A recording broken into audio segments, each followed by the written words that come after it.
weekend's festivities. Now let's welcome in the third member of our broadcast team and the second man to play college football, Mickey York. Hi, Mick.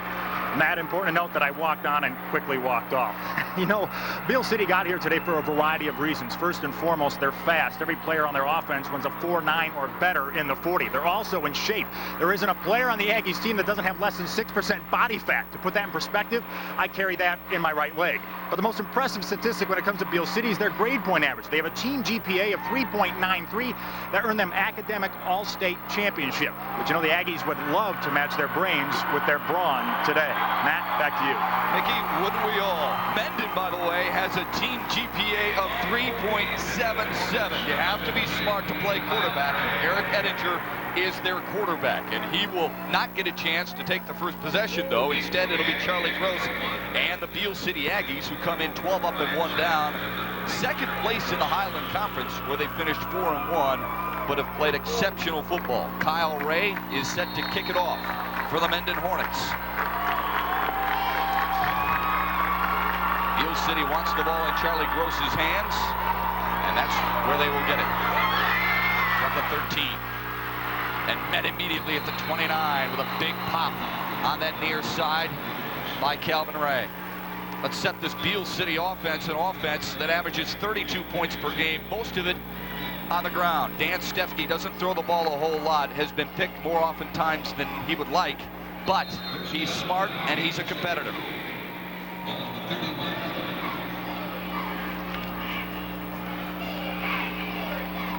Stefke, 5'11", 165-pound senior, and a split backfield behind him. Gross wears number 8.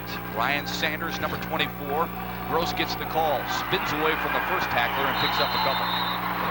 His offensive line averages a mild 180 pounds. The stud is Nick Mader, who squats 450 pounds. We talked about Charlie Gross. Ryan Sanders is the quickest of the tailbacks, a 4.6 40 for Beal City.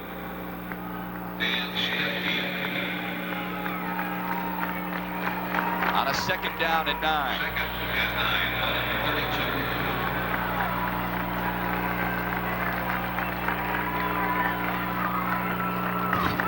Again, Gross. And again, not much happening. The Mendon Hornets defensive line averages 194 pounds. Mike Goodman, Rob talked about him. He's received letters from Iowa and Western Michigan. He is the stud, along with Adam Harrison, the team's leading tackler, who isolated on Darnell Hood last week and held him to just 16 yards. The defensive backfield has 18 interceptions on the year.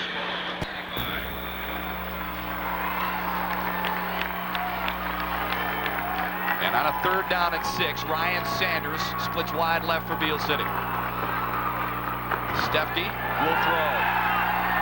Picked off! Not the start Beal City wanted, but Mendon's defense, again, a key to the game. Andy Moats with the interception, the freshman with maybe the highlight of his young football career already. Andy Moats comes up with a big play to give excellent field position starting out early. He's just going to step in front of Sanders coming out of the backfield. Right here, leading out, he's going to cut up in front. A nice job playing the ball. Too many young men in that situation, Matt, will sit back, wait for the player to make act on the ball. Instead, he saw the ball, he became the receiver. Great read. Now a little fumble from Snap Ettinger, got it to the deep man, and Mark Batten, the freshman, picks up a couple. Ettinger threw for 4 touchdowns against Lake Michigan Catholic in the first round, and his touchdown to interception ratio is 2-to-1. Pretty good completion ratio as well. Jared Bell is a guy who will get a lot of the carries. He had 145 yards last week, but it's nice to have a variety of different backs behind him for Ettinger. Second down and 7. Again, the freshman carries a couple of players and picks up about 4. That's Batten, who filled in for Mark Ford, who's been injured for a while. The offensive line has paved the way for over 3,400 yards on the ground. Jared Bell, we talked about, he leads the team in points with 103. Third down and 2 for the Hornets. They average over 34 points per game. 290 yards on the ground out of the I formation. Again, the freshman. dragged down from behind, but I think he got that first down. Mark Batten with 3 straight carries. Jerry Massey on the tackle. First down for Mendon. Here's the defense, a defensive front 4 that averages 209 pounds. Nick Mader is all-state at the linebacker position. And the defensive backs led by Ben Thielen, who had 3 interceptions on the year and is a top 10 member academically in his class. First and 10, ball resting on the 24. Mendon's first shot, inside handoff. No yardage for Jared Bell. Might have been thrown back for a loss of 1. Nick Mader, the first one to greet him. Well, you talked in your opening early on, Matt, about how Nick Mader is one of the big keys to this Beal City defense. That time he just got into a gap. It was a quick handoff, a little trap inside, and he met Jared Dell right in the hole before Jared could even go a little trap block, cross block inside. Look at that, great penetration. Any play will break down when you get penetration with your front people. Jerry Massey was in on that tackle as well. Full backfield. Try a little veer there. Not a whole lot happening either. Calvin Ray thrown back. Second straight time Beal City snuffed it out, and again, it's Nick Mader. Once again, a good job by the Beal City defense of getting penetration up front. And when you can do that, Matt, you make the running back bubble. They have a path. Every play is designed to go through a certain gap.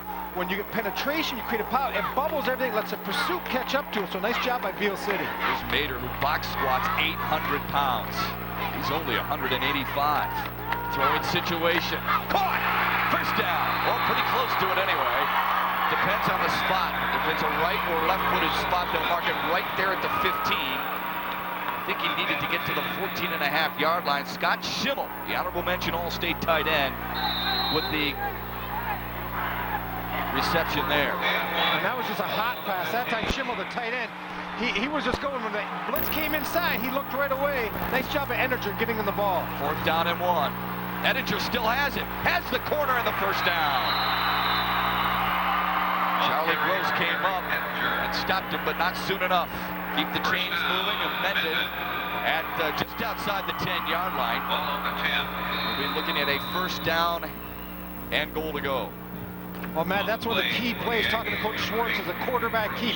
They're going to come in a powerized set, and they're going to keep running a lot of power with the backs, and all of a sudden, when they need a big play, he's going to pull it, keep it, and just get on and piggyback his running back. So good call by Coach Schwartz. Edinger, during the season, averaged 6.2 yards per carry. Here's the freshman inside the 5. Mark Batten has carried the load in this first series for the Hornets. Jason Hancock with the stop to prevent the touchdown. There's John Schwartz in his 13th season, has won 4 state championships at Mendon. The school overall has won 5. He was also a runner-up in 1989. 2nd down and 4. Batten, touchdown.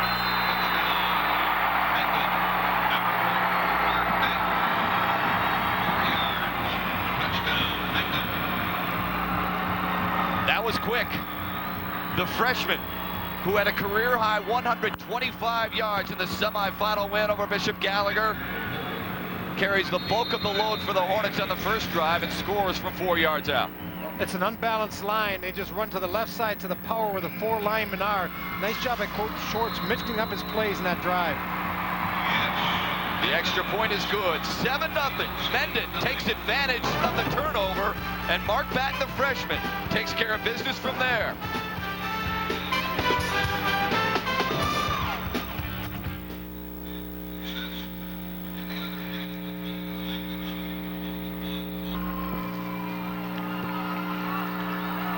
The MHSAA football finals on Fox Sports Net are brought to you by Bell Tire.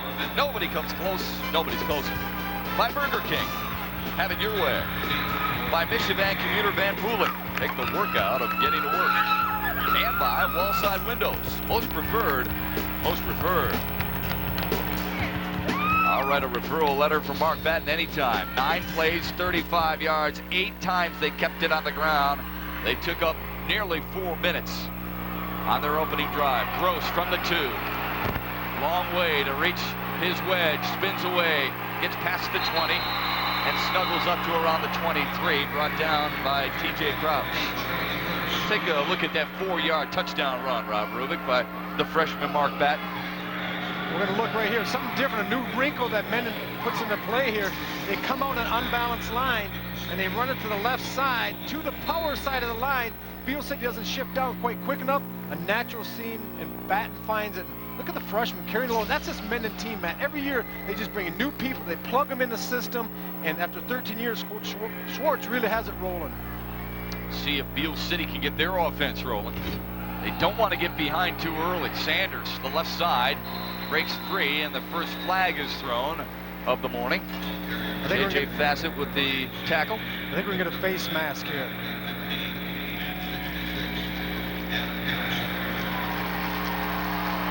Jerry Hendrickson, our referee today.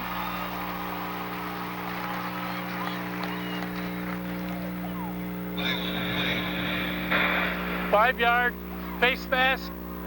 First down. We'll get a look right here. As Sanders bops outside, right here, Harrison reaches, grabs it, but he lets go, man. That's important. That's the reason it was a 5-yard instead of a 15-yard penalty. There was no intent to do harm. He just accidentally grabbed it. When you let go, the officials have a little bit of leniency with you. Gives Beal City their first down of the morning. Mendon only gives up 7 first downs per game. Inside handoff, nothing doing.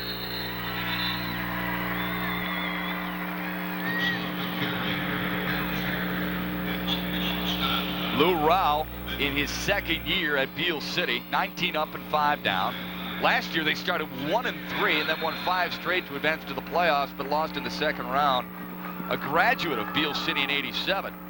That was the fall before they went to the Dome and finished runners-up. And then he played guard and defensive line there at Beal City for Tom Mackison.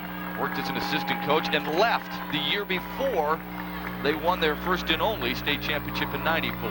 Second down and 9. They want to throw it.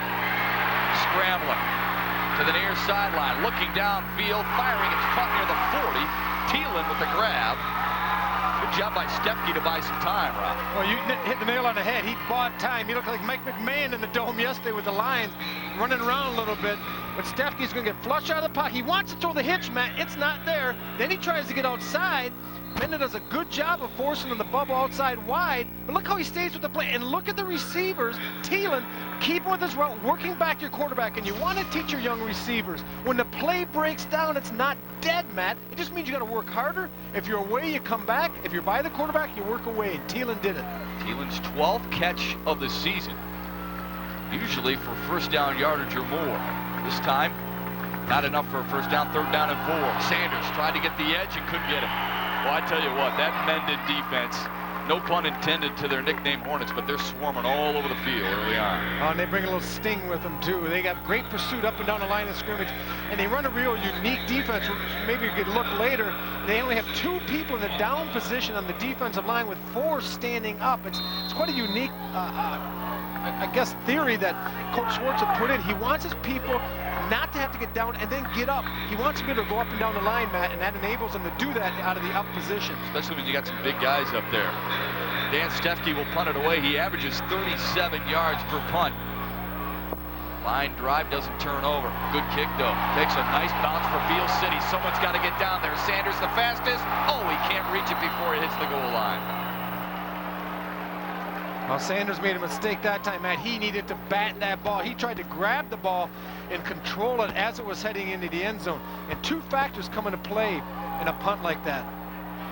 A 60-yard punt for Beal City. That'll give Mendon the ball at the 20-yard line. Yeah, and one of those things, Matt, is Beal City uses a rubber football because of the weather up north. And the other thing is on the turf. You know, we've watched this before. The kids, when they hit the ball, it goes and goes and goes. So hit those line drive punts, hit them 25 and watch them bounce 25.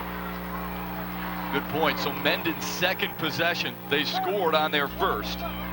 Now they'll get another crack at it. Eric Ettinger back under center, and a full backfield behind him. The fullback trying to muscle his way closer to the 22. Jared Dell stopped for about a 1-yard gain. Jared Dell, the fullback in the power I formation. what they're doing called a full block, Matt, between the center and the left guard.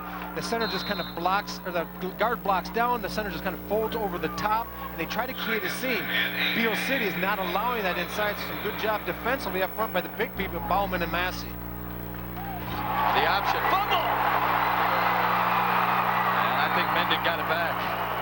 Oh, turnovers are a key in any ball game at any level. And Edinger put it on the carpet and got a fortuitous bounce. What great penetration and what a smut right here. Look, it's going to be that keep play they got beat on earlier, but penetration inside by Jacob Jepford. He causes the fumble. Heads-up play, absolutely heads-up play by Edinger to get back and get that fumble, Matt. That would have been a huge play for the Aggies.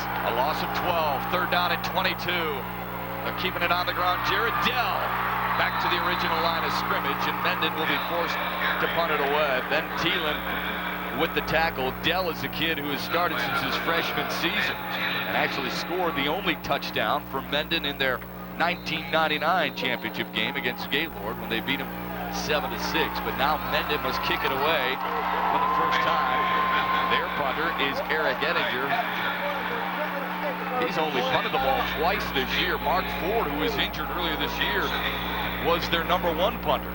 Edinger angles it toward the sideline, a fair catch made at the 48 by Sanders, and Beal City's in pretty good shape. But they trail by 7. They get their third possession against Edinger and the Hornets after this. 7 left to go in the first quarter. Let's show you how these two teams got to this point. Here's the Wallside Windows road to the finals. Mendon had to beat a couple of bishops on the way here. So checkmate for Mendon and Beal City, an impressive win, especially over Iron Mountain North Dickinson 35-14 just a week ago. They trail here 7-0. They get their third look at that Mendon defense after the 32-yard punt by Edinger. Dan Stefke at quarterback. Sanders gets the call. Found a little hole there and got into Mendon territory for the first time this afternoon or this morning. Well, nice job by formation by Beal City. Come on, Coach Rowell that time comes with 3 receivers to the near side, spreading out the Mendon defense, getting those linebackers to widen, then they just run it back up inside with Sanders. So good job by formation. Now, against good coaching staff, Matt, that'll work once. Let's see how Mendon adjusts if we see the trips again and what other plays Beal City has off that same formation. Now he splits Ryan Sanders out to the left side. Out of the I formation, and it's a tight I too. Just a couple of steps behind Stefke. Pitch back, and another flag on the play. Ben Thielen that time for his first carry of the morning. And that's an illegal motion call against the Aggies.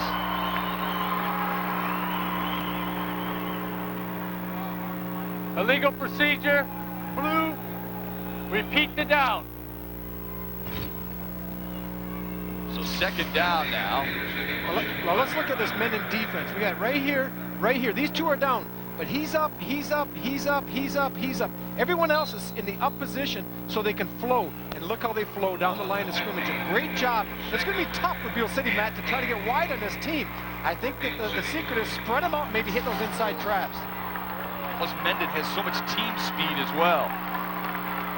See Mike Goodman, stud defensive tackle on the mend right now. Second down and 8 at midfield. Stefke wants to throw. Pressured, scrambling, firing off his back foot. It's a floater.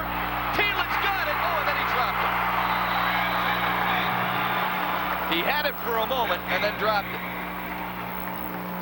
And let's take a look. This is an excellent play. You know, Stefke tries to make something happen. He's going to roll all the way out here, but then he's going to throw back. Well, let's watch him right up here. He's the one that's going to come open. All the defense is going to flow, and then right there, he's going to stop, look back. Thielen is open all the way across the field. He jumps up. What you want to do, get the ball at its highest point. But what a break on Edinger to come back, breaking on the ball, make the play. Almost looks like a fumble, Matt. Real close. Official, great position, good call, great replay. Good hit by Edinger. For a quarterback especially. Now Thielen will split wide right.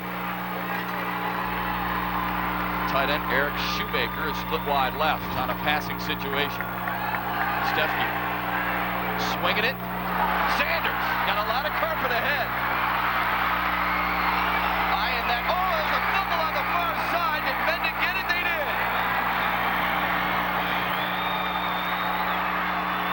Eric Edinger, another big play. He stripped it. Actually covered it. Adam Harrison stripped it. We were just talking, Matt, about the pursuit of this defense. So they never quit. The screen was actually set. Watch Harrison get the big paw in there, rip it out. And there's Edinger, 2 plays in a row. This is a quarterback safety right now. That's what we talk about intelligence in the open, Matt. You were saying about the GPAs of these schools. That's a heads-up play. Sanders trying to give the extra effort. Second turnover by the Aggies. Hornets used it for 6 points last time. Let's see what they can do here after a loss of about 3. And this is a resilient, you were saying earlier, but they can't get down too far. But let's remember this Beal City team up in Marquette at the Uper Dome last week fell behind 14-0 early to Iron Mountain, then rattled off 35 straight points. So this is a team that knows how to come from behind, but I think Iron Mountain is a little bit different than this Mendon team. This is a top-notch team. Nothing against Iron Mountain. This is not one of the greatest Iron Mountain clubs, though. Well, Beal City has defended against triple option and teams with full backfields before, and especially Frankfurt done a good job. And Mendon runs it as well as anybody in the state. Big hit there near midfield. Nick Mader came from his defensive tackle position to knock down Mark Batten. Nick Mader, this is a couple big hits by this young man. Him and Harrison on each side of the ball, the linebacker right there batting. This is a freshman coming through. Now, let me see what it's like to play in the big time. There it is. Look at Mader cleaning up. That's a linebacker's dream. Someone's got him by the legs and you're coming in to clean it up. He can play. We've played the first quarter. 12 minutes gone by. Mendon took advantage of a Beal City turnover. They lead it 7-0 with the ball when we come back.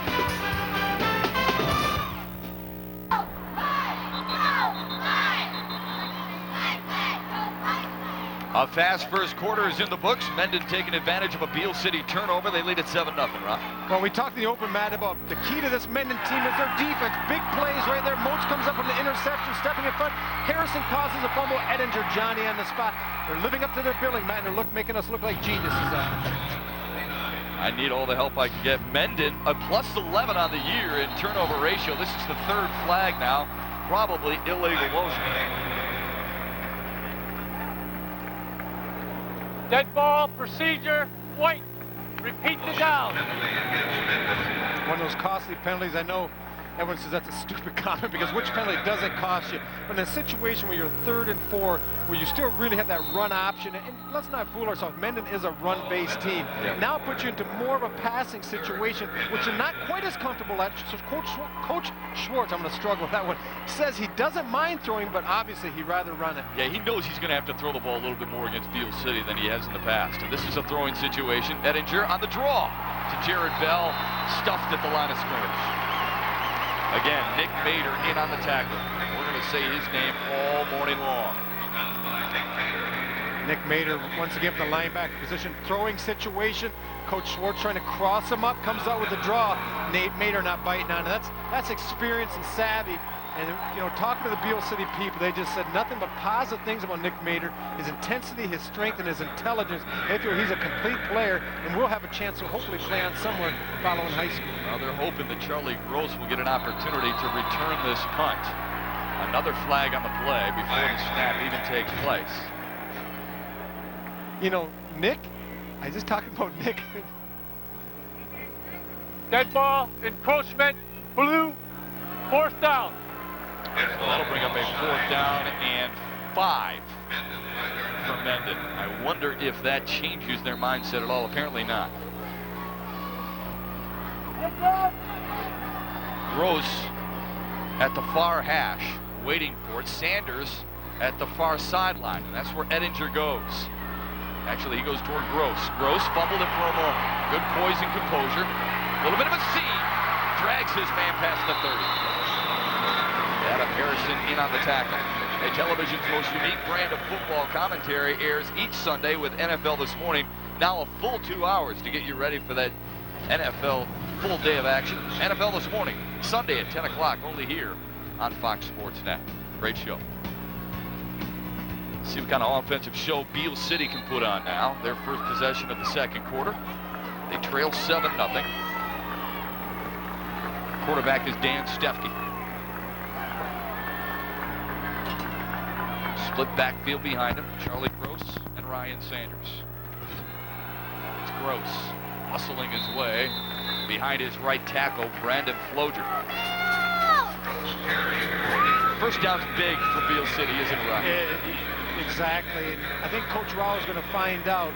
He would like to run wide on this Mendon team, but as he's found out in the first quarter, it's quite difficult. They really flow well. I think what you need to do is keep them honest and keep running Gross inside between the tackles, working at some of those guys that are standing up. Those stand-up defensive tackles can flow, but sometimes you get low pad with your offensive tackle and get some movement. Well, I asked Coach Rao during the week, what's the key to success? He says our offensive line has to get a good push. They have not been able to do it so far, as evident on that play. Gross stuffed at the line of scrimmage. The push is non-existent right now. The Mendon front people, it's hard to call them a front four because there's 2 down and then there's 4 others. And Beal City's really trying to attack inside the last couple plays, but they're just not getting a lot of movement. You can watch up front here, the Beal City linemen who are not big in stature, some cross blocking, some pulling inside. But Moats was right there. He filled the gap. And what you want your backers to do is let your people up front take on the trap blockers, have your linebackers scrape and make the plays. Charlie Gross averaging 4.9 yards per carry during the season, not even at 2 so far here this morning. 3rd and 6. Stefke's got to throw it. Rolls out of the pocket. Running out of space and out of bounds. Got to pull the trigger, young man. Well, those plays are breaking down because of pressure inside, forcing Stefke to get out before he'd like to. They came out with the 3 receivers to the wide side of the field. Last time they ran a little inside trap. This is a complementary play. This time they come out and they want to do a little cluster route with the 3 receivers. But when it breaks down inside, Matt, all of a sudden the whole timing of the play breaks down. Stefke has to roll. Receivers can't get open down the field. Big play by Mendon forcing the Beal City punt. Beal City knows they have to score to win this game. They got to start doing some different things, maybe on 1st down. Maybe Stefke starts throwing on 1st down. Here he's going to punt on 4th down. Good kick. Fair catch, signaled for at the 40, and Edinger holds it tight there. Edinger will watch his offensive unit come back onto the football field. A unit that has given them a 7-0 lead. Let's go down to Mickey York. Hi, Mick. Hey guys, you know, Beal City is a town of about 2,500 people. Every one of them is here today. I spoke with Beal City Principal Jeff Jackson before the game. He said the townspeople had very specific instructions before they traveled down here today. He said the last one to leave had to turn out the lights. Guys, back to you. Well, the lights will all be on if they're able to pick up a state championship here this morning. They trail, though, early on. Batten left side, a gain of 4. Tripped up by Charlie Gross. Mickey alluded to the number of people in the fine city of Beal City. Mendon, school-wise, has 6 more students. The majority of them, though, play football. At Mendon, only 100 boys attend that school, 9th through 12th grade. 45 play this great game. Edinger trying to be great here. We got a defensive pass interference, I believe. It should go against Ryan Sanders. Now, Ryan Sanders is going to pick up with a pass interference or possibly a defensive holding. That's Matt Trineri. Matt Trineri trying to come out of his cut.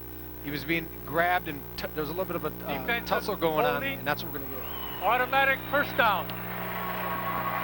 He's going to look. Trineri's going to come from the tight end position, and as he tries to release down the field, he's going to be grabbed. Edinger sets up in the pocket. He wants to throw the ball. The timing gets thrown off due to the penalty, Matt. Trineri couldn't quite get open.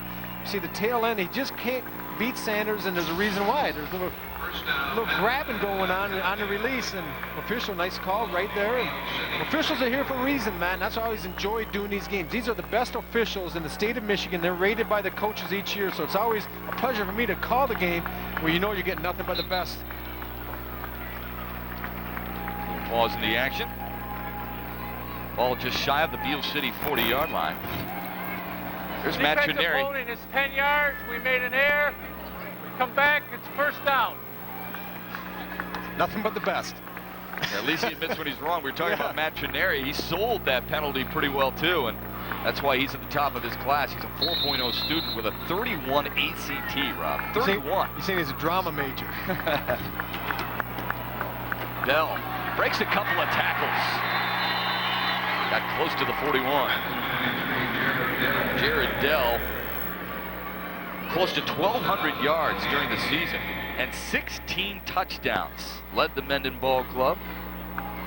What's amazing about Jared Dell is this is a young man that's a junior in high school. And this is his second trip to the Silverdome. As a freshman, you were talking about earlier, Matt, he was here, and he's so poised. Even as a freshman, I remember watching him, how calm this kid was. We're seeing a lot the same thing with Batten today. The other freshman was here this year at tailback. Trineri is split wide right on a 2nd down and 6. Inside handoff. Beal City snuffed that out.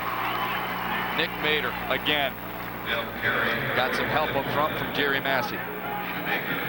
Eric Shoemaker was in there too. Defensive line from Beal City has picked it up a little bit. They have picked up. They're starting to constrict from the tackles in. Look for that quarterback keep, which Mendon picked up a key first down early in that first quarter. They're starting to jam everything inside. So now you send all the backs inside and watch your Edinger maybe to pull it. All right, so you're looking at a 3rd down and 6. They'll keep it on the ground. Edinger couldn't get the corner. Doesn't get the first down either.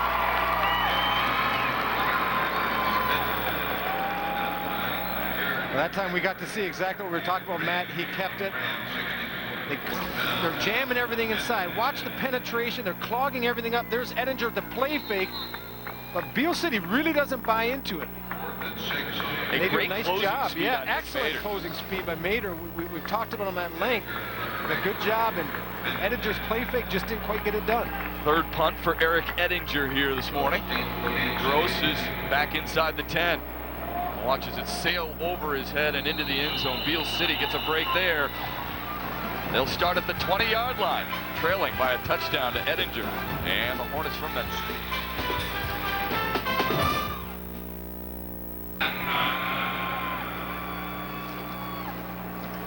Beal City still looking for the equalizer with 6:49 left to go in the first half.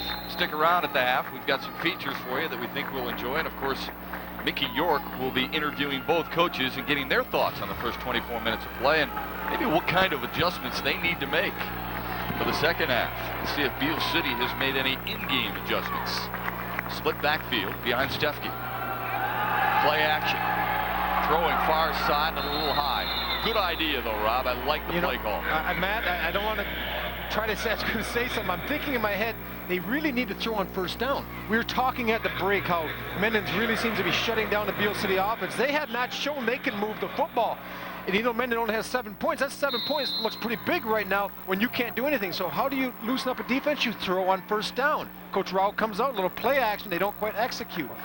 You know, talking to Coach, I said, are you comfortable if you have to pass? He said, well, you know what? We haven't had to. And if we do pass, we're going to probably do short, conservative pass and some check me at the line of scrimmage, depending on how the defensive back is playing our wideout. Gross and Thielen behind Stefke in the backfield.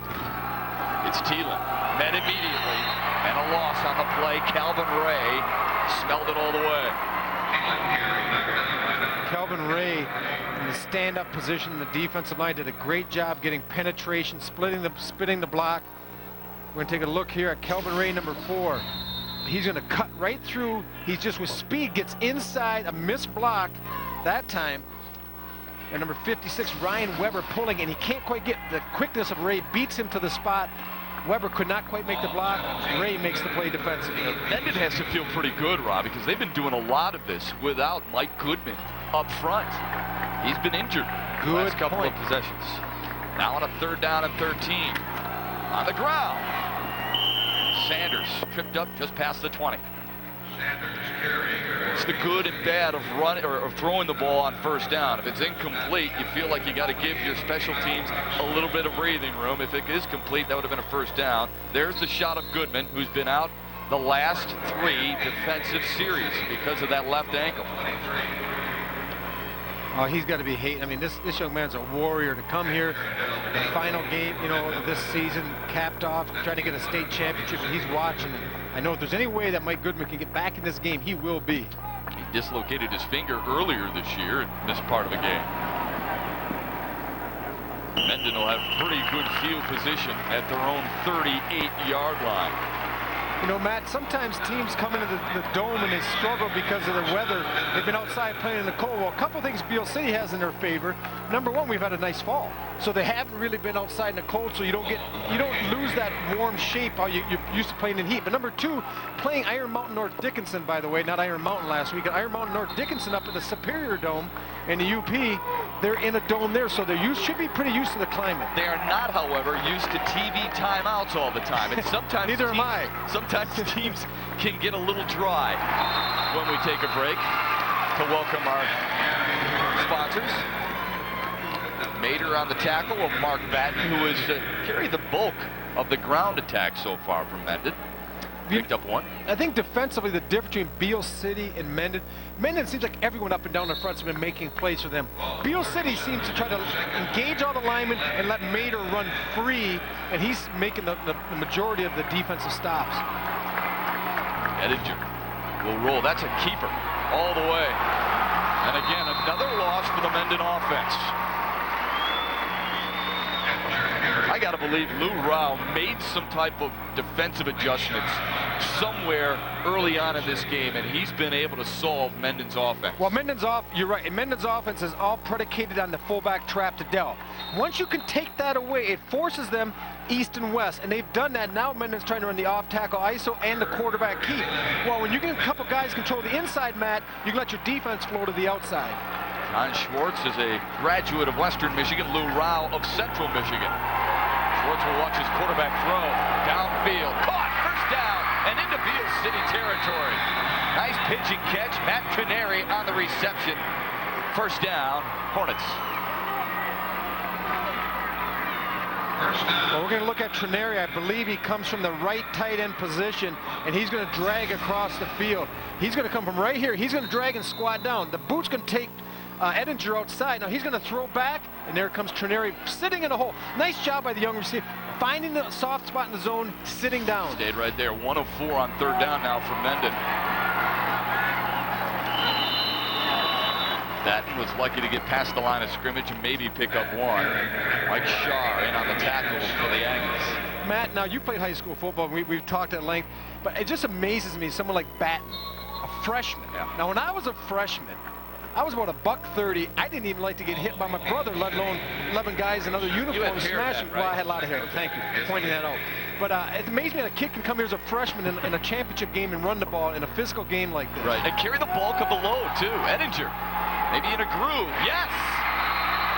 I'll tell you what, he's rolling to his left. That's the strong side because he's a left-handed slinger, and he's finding his receivers. That time, it was Jared Dell who picked up his 10th reception on the season. And a little bit different this time. They take Jared Dell, who's in the backfield, and they leak him to the line after the play fake, and then they just kind of have him go drag with the quarterback. Good point, Matt. They're rolling Edinger to the left. I'm just curious now when they're on the left hash if that limits what they can do, because there's no boundary for him. There's no room over there for him to throw. Edinger perfect through the air. Nothing perfect about that running play. Jared Dell driven back for another loss. Jason Hancock made first contact. Nice job. Here's a nice close-up. Look at the penetration. Oh, my. Who number 66 getting great penetration for Beal City that time. Jason Hancock. Nice play by Jason getting in there. Good tackling. You know, I missed this at the Silverdome. People actually tackling and wrapping up. I don't see that on Sunday enough. A lot of people just try to knock each other down. It's a game of battering rams in the NFL. It's a loss of 1. Second down and 11. Edinger, 3 of 3 through the air. Now picked off. Charlie Gross has been stymied on the ground, but just made a big defensive play for the Aggies. Mendon's first turnover of the ball game. Beal City tries to take advantage and get the equalizer when we come back.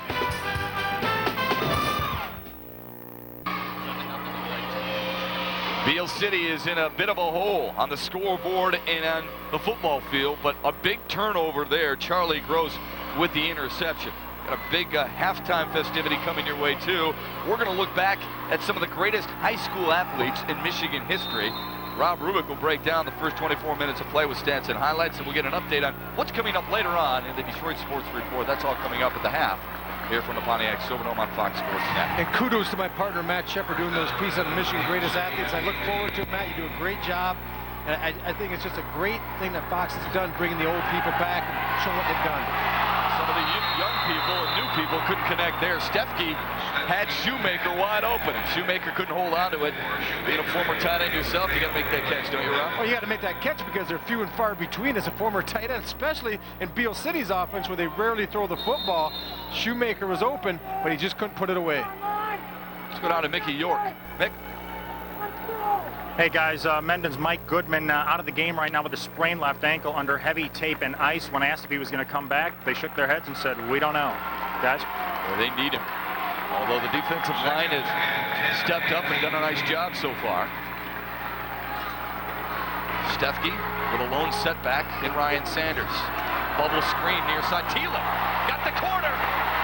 Does he have enough speed? Stumbles and stepped out of bounds. Right around the 45-yard line. They'll mark it at the 46. With 1:51 left to go, Beal City picks up a big first down there. And maybe more than anything, Rob, they pick up some confidence. They pick up confidence, and there's nothing for confidence like execution. Let's take a look here. They're going to throw the bubble screen. He's going to throw it out here. There's two receivers going to come in. They're going to block. They're going to stalk. They're there. Excellent job. Thielen just turns it to the outside. And that's why receivers, everyone wants to catch the ball. Everyone. But who can block? Who can get it done? And that's where big plays are made. And everyone contributes, Matt. When your receivers become blockers, you throw that bubble screen, and you can get everything inside sealed. Nice job, well executed by Beal City. Second catch for Thielen on the afternoon, or the morning, I should say. And a timeout by the Beal City Aggies. Do you try and score here? Oh, absolutely. Now, we were talking on the break, Matt, you and I and brother Fred here was spotting for me, but we were talking on the break, and he kind of said he didn't think he would try to score, but you were making the point along with Joey up here that defensively or offensively, Mendon really hasn't hurt him either, so why not maybe take a shot, open it up, and if you don't do something and you have to turn it over, your defense has been pretty solid and you're pretty safe. You just didn't want that turnover going the other way for Seth. I think a lot of it depended on that play, though. If they don't pick up big yardage here, they don't even worry about trying to score. But the bottom line is they picked up a lot of yardage on that play, and now they can decide, hey, let's go for it. That light switch is turned on. Here they go.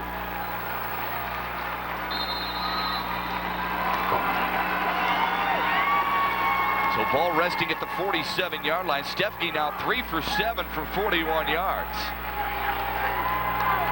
First down for Beal City here this morning. They'll have trips to the right. Ryan Sanders, the lone setback. Stefke wants to throw again. Lofts it up. Far side. Has his man. Oh, and he had it in and out of his hands.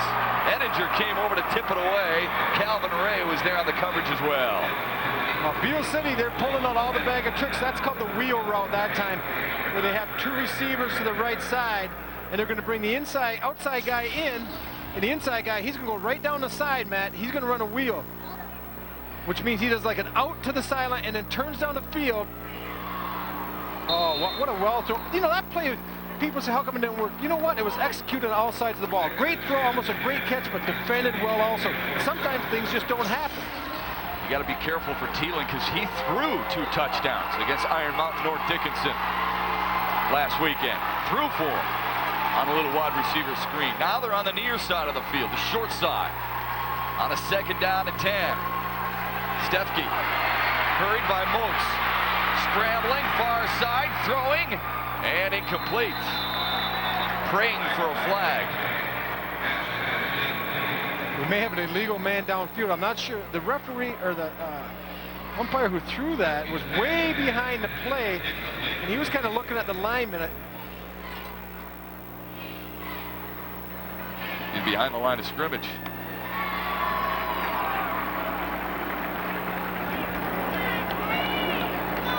We're going to look right here. Stefke's going to get forced out of the pocket once again. He sees nothing. Right now, here comes the pressure. He's forced to get outside the pocket. The line of scrimmage was about the 41-yard line. Let's see how... Well, I sure did. I don't know. You know, blue. Eligible man down. Repeated. And eligible downfield. And that's, I thought the signal was illegal forward pass. Illegal forward pass. He meant to tap the top of his head. Is what he meant to do. Because I saw the man who threw was watching the offensive line. He was back behind the play. and he was looking at the lineman. He kind of like angled him a little bit, and then he threw the flag when he realized one was a couple yards past the line of scrimmage. Here's the problem with Dan Stefke. He starts to get, at times, into a poor mechanical sense, his technique. His coach likes to call it the Chuck Long disease, where he drops backpedaling rather than shuffling his feet. Happy feet. And it happens on occasion. It had happened on that last play to start. When he pulled away from center, he backpedaled more than sliding back. And he did one of the things that quarterbacks who aren't used to passing. The pressure came, but it came from outside. All he has to do is step up. But at this level, they want to run. They have those legs. That's where they feel safe and comfortable. He didn't want those legs to let him down, so he took off. But Dan Stefke has had an incredible postseason for this Beal City team, and it's a big reason they are where they are, playing for a championship. On a 2nd down and 15, handoff to Sanders. Lost his balance, otherwise he had a couple of more yards. I think Sanders was as surprised as anyone that he didn't get hit. Every other time he's got about a half yard and got smucked as he come in the line of scrimmage. That time he came through clean, and all his body lean had him going forward. He couldn't quite keep his balance.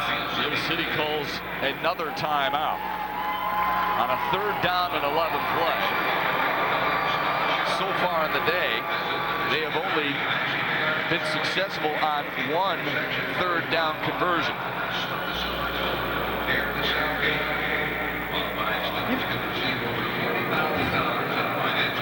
Mendon, both these cities really, Rob, are used to having their teams play in postseason football action. Mendon and Beal City. Beal City here for a 19th time. Only John Harrington's Harrison Hawks have been in the postseason more. And Mendon here, 5th most all time with 17 appearances. And every team on that list is at the finals today, except for Fowler, who was beaten last week by Beal City, I believe. Or 2 weekends ago by Beal City. Mendon has themselves 5 trophies in their trophy case: 82, 91, 93, 95, and 99. They were also runners-up in 83 and 89. Beal City won the whole shebang in 94 and finished as a runner-up in 1987. This is their 3rd finals appearance. First under Lou Robb. 3rd down and 11. Ball resting on the Aggies' 45. Split backfield behind Stefke. Dan Stefke on a 6-step drop, fires. Thielen, got it! 1st down. And what's the difference, Matt? Pressure once again. Pressure from the outside. But this time Stefke doesn't roll. He steps up and finds Thielen. That's an excellent job. Some good coaching also by Coach Rao on the sideline. Nice isolation right here. Look at this. Thielen get a little pressure. He goes to the corner, a little push off, but not bad. Nice catch. I know Thielen's got to be happy after the last one, which was very similar. This time he was able to hang on right when the collision occurred. Pretty good throw, too, by Dan Stefke. 1st and 10, ball on the 37. Beal City has to be patient, but under a minute to go in the 1st half. Stefke stepped up, now dragged down near midfield. Andy Moats, 2nd big play of the half. He had the pick that led to Mendon's 1st touchdown, and now a big sack on a 1st down play against Beal City there. Well, your Charlie Long analogy is going to come into play here again, Matt. Happy feet in the pocket. Stefke sets up nice. Now step forward. He felt the pressure right there. He wants to go outside. I think if he takes off up the middle, everything's going by him on the sides. It's like the wake of a boat. You know, just stay right up in there. Get behind it like you're water skiing. Don't go there where you fall, Matt. Stay behind the boat. Moats has stepped in with the loss of Mike Goodman to play exceptionally well. Stefke will throw again. Looking for a screen. Sanders has got it and then dropped it. Moats pinched in just a little bit there. That would have allowed Ryan Sanders an awful lot of carpet room up the near sideline, but he lost his concentration for a split second, and that's all it takes. And you know, we talked in the open about the Mendon defense with Harrison and Goodman, but you know who stepped his play up? Number 37 right there. He sniffs that out. I think even if Sanders does catch it, he's going to get a gain. He's not going to pick up the 1st down because number 37, Moats, Andy Moats. I tell you, this kid has made a lot of plays in the 1st half, and that's what you need. When one goes down, someone else has to step it up. 3rd down and 21 now for Beal City. Just 24 ticks left to go in this 1st half. Mendon leads at 7-0. 4 wide receivers set for Beal City. I doubt they've used it all season long. Stefke, 5-step drop, lofting it, looking for Sanders. Picked off by Ettinger, his second big play of the half. Up the sideline and driven out of bounds around the 42 by Phil Stefke.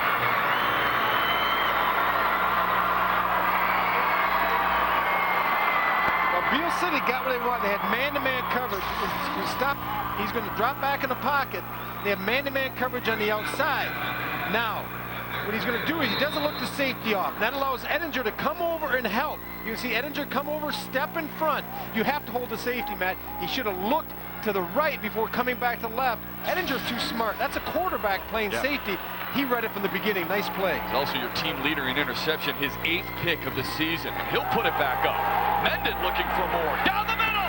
He's got his man. Caught it. Touchdown, Hornets. Unbelievable.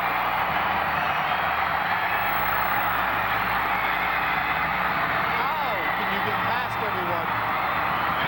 You got to be deep as a defense. Calvin Ray's 6th catch of the year and his 4th touchdown.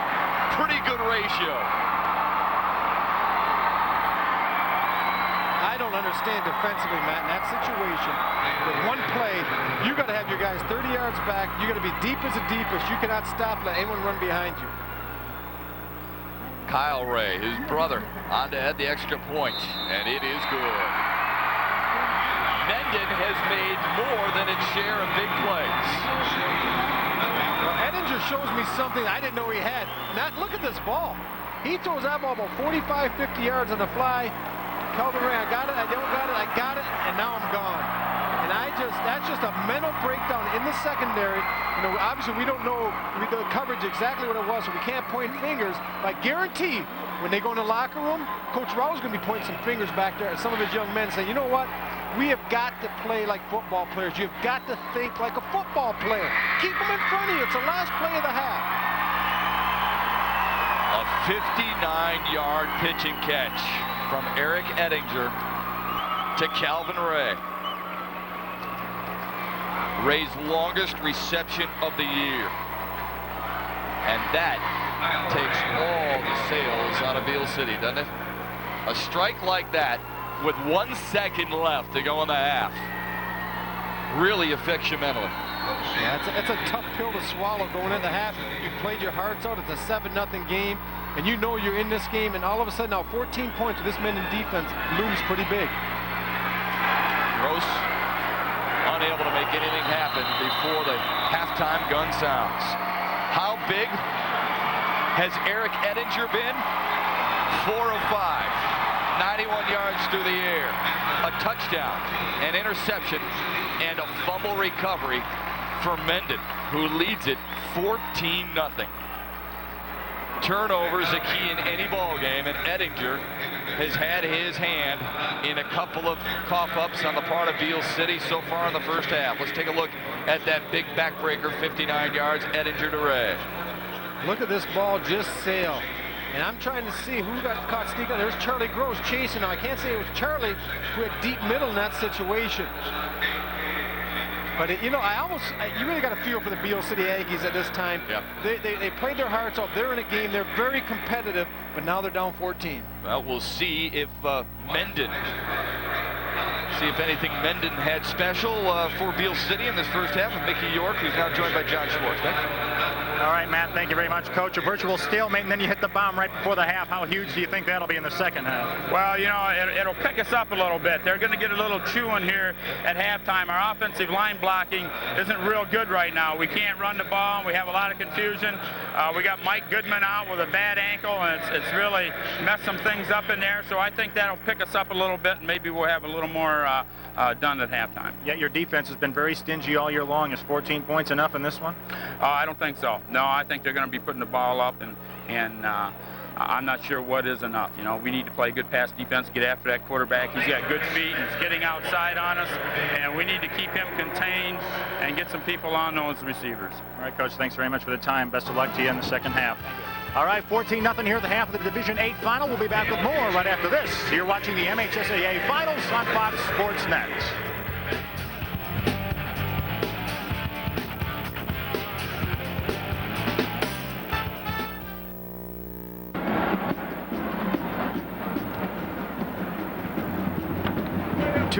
City interceptions leads to 2 Mendon touchdowns, and the Hornets lead at 14-0 at the half in the Division 8 state championship game here on Fox Sports Net. Welcome back, everybody. Maybe some of these guys are the best athletes. What we want to show you is some of the best the state has ever seen.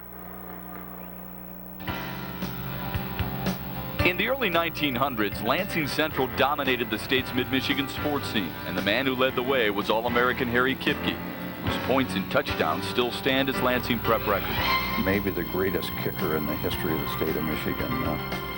And when he was coaching. It's really tough to win any game when you turn the ball over 3 times, right? Well, it's tough to win any game, as you said, Matt, but this is because of the Mendon defense. We talked about that in the opening, what a swarming defense this is. We're going to look at the first interception. Right here, Thielen coming out of the backfield, a great coverage by Moat, stepping in front, and that's a reaction play. That's a freshman. Now right here, here's Harrison stripping the ball, Edinger flying in, another turnover, Matt. And once again, you can see Edinger, the beneficiary of interception, coming over from the safety, helping out with the corner, stepping in front, big interception for Mendon. Now on the offensive side of the ball, there's Batten, little unbalanced line, set to the left. Good call by Coach Schwartz. And then the end of the half, I don't know how Ray gets behind the coverage of Beal City, but you just cannot allow that. He's able to corral the ball, run in the end zone. Big half for Mendon. Beal City's got their work cut out, Matt. How good has that Hornets defense been so far? Beal City has just 1 first down. Or 3 first downs, rather. Yeah, 3 first down. Mendon's only put up 6, but they've had the big play offensively. We just saw it leading into the half. But it is the defense of Mendon. That is what's got them here, Matt. And that's what's going to win them a state championship if they continue to play the second half like they did the first half.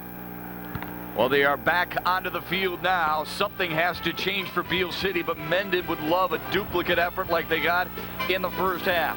Beal City will be on defense when we start. Hornets on top by 14.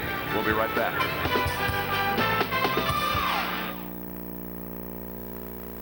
All right, Coach, best of luck to you in that second half. Thanks a lot. Matt, Beal City will have its work cut out for it, that's for sure. Back upstairs to you. Vic, thanks a lot. You know, Matt, listen to Coach Rao. It's amazing. Talking to him on the phone the other night, we were talking about his 3 keys to the game. He said the 3rd key was discipline defensively. The 2nd key was execution is huge. We saw some drop passes. His number 1 key, not turning the ball over. And he just hasn't, they haven't lived up to it. No, they haven't. But they still have 24 minutes to try and get it done. He has a smirk on his face now. What will it look like a couple hours from now? We'll soon find out. His club trails by a couple of scores on Fox Sports Net.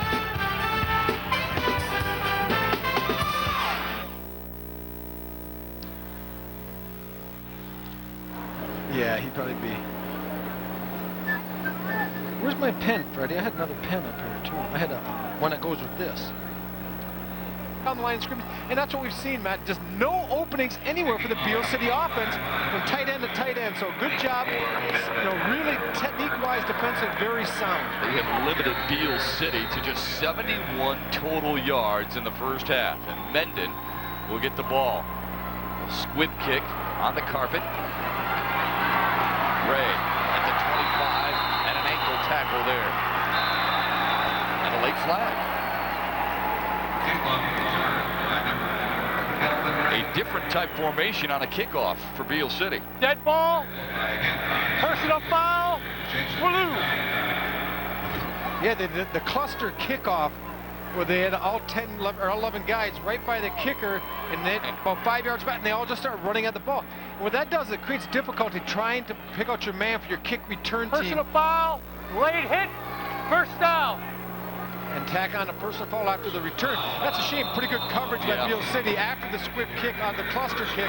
You tack that 15 on, it doesn't look quite so good. Boy, oh boy. So that gives them a 60-yard field to work with rather than a 70 or 80-yard field to work with. They had 6 seconds run off our clock here in the 3rd quarter and already 2 flags. Dead ball. Encroachment. Blue. Wow. First down. What in the world has happened to Lou Rao's club coming out of the locker room? 2 straight penalties. They had 4 in the first half, so now have 6 in the game.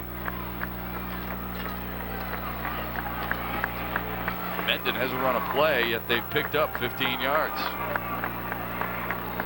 There's a fumble. Edinger able to regroup in time to pick it up, and then is smothered. Well, Mendon catches a break as Edinger drops the ball, and it just bounces right off the turf. That's on the grass down in Mendon. That ball is probably laying on the ground. It's going to be a free-for-all. But you're going to see what the Silverdome sometimes can be kind. It can hurt you in ways. But right here, it bounces right back up to him. Nice second hop. Edinger right there picks it up. They waste that first down penalty. They had a 1st and 5. Now it's back to a 2nd and 6 or 2nd and 7. If you're in Beal City or Mendon and these two teams are playing during the regular season, that ball hugs the ground. Inside handoff. Lot of room. Spinning. And Sanders finally drags him down near the 30. Jared Dell finally busted loose for the Hornets. His biggest gain of the day. On the first half, we were talking about what makes the Mendon offense go, and I said, without question, Matt, it's the fullback trap. That is what you have to stop, the fullback trap. If you can't stop it inside, then you're in trouble, because then they can hurt you time and time again. And once you try to compensate and squeeze things out, then they're going to hit you with the quarterback keep outside. Nice job by Jared Dell. He's been there before, got it done a couple years ago, and he's getting it done again. 27 of his 43 yards on the morning. It came on that play right there. They tried to the opposite side, and he picks up another 3. Dell on the carry for Mendon. Jason Hancock on the stop for Beal City. Jason Hancock. Mendon picked up 36 yards in the first half on the ground. On the 27. Nearly have that on this drive. Opening drive of the 3rd. Hornets on top by a couple of scores. Edinger, deep handoff back. Tripped up right there at the line of scrimmage. For the Hornets with the ball. Nice job, Beal City. They got to look once again. Mendon comes on that unbalanced look, which means you have 4 people to the left of the center mat and only 2 to the right. You bring one of the offensive linemen to the other side, and they gave it to Batten, who was the 3rd back doing that power. They scored on that play early in the game on their touchdown run. That time, Beal City, after seeing it one time, really adjusted well, got penetration, play broke down. John Schwartz, who graduated from Colon High School in '68 and Western Michigan in '73. Lou Rao would love to bring a championship back to his alma mater there at Beal City. Edinger on the keeper. Fights his way close to the 26. You can see the progression of play calling this type of offense. After you run the power in the fullback trap, the complementary play is the quarterback keep, where after you run it inside, then you pull it and run it outside. But everything's predicated on that inside trap. If you can't run that, there's no respect for the keep, and everyone can just stay home. Big play, Matt. They score here. Beal City could be in for a world of hurt. 4th down and 5 for Mendon. High formation. Reverse. Ray. Stiff arm. Got him free. 1st down.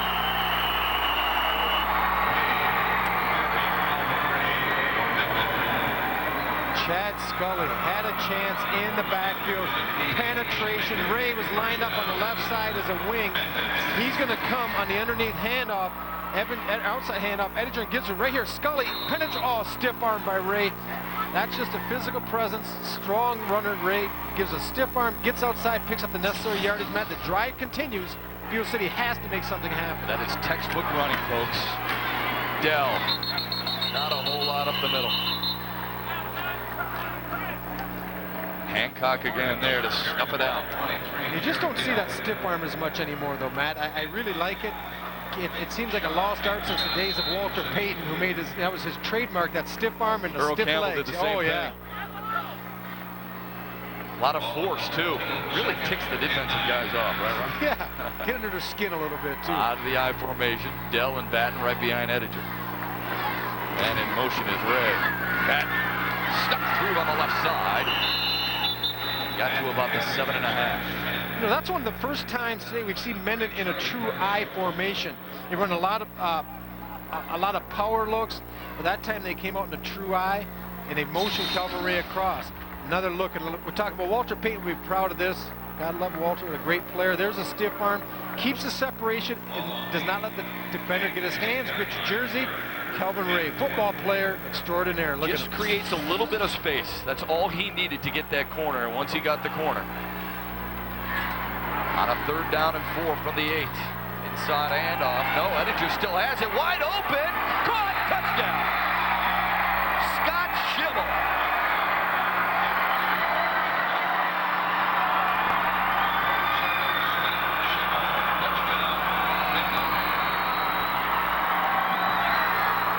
Very methodical drive by Eric Ettinger and the Mendon Hornets. John Schwartz told me earlier in the week he thought Scott Schimmel would get involved into this offense. And on their first drive of the third quarter, he does just that. The extra point is good. And like the first, or no good, excuse me. And like the first quarter, Mendon takes control on their first possession and scores. They lead it 20-0.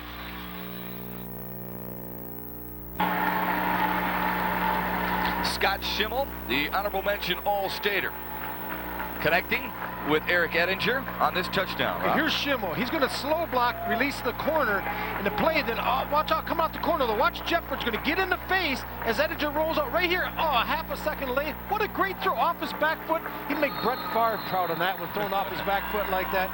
Well executed by Mendon. Just out of the reach of Charlie Gross. Now Beal City needs to make something happen. Here's Sanders trying to do just that. Hit hard at the 30-yard line. T.J. Crouch, the first one to connect.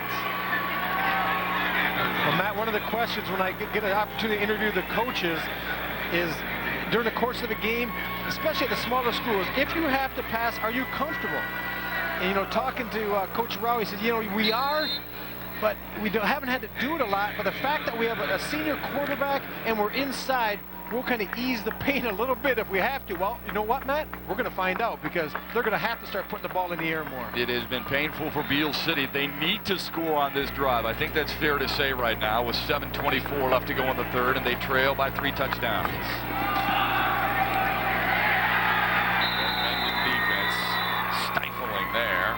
Ben Thielen with no room because of Kyle Rice. That Mendon scoring drive took 9 plays, 8 of them on the ground, 60 yards in about 4.5 minutes.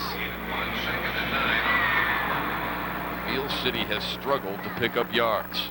Did a little bit at the end of the first half, but you see what they have done for the entire game. 72 for the game.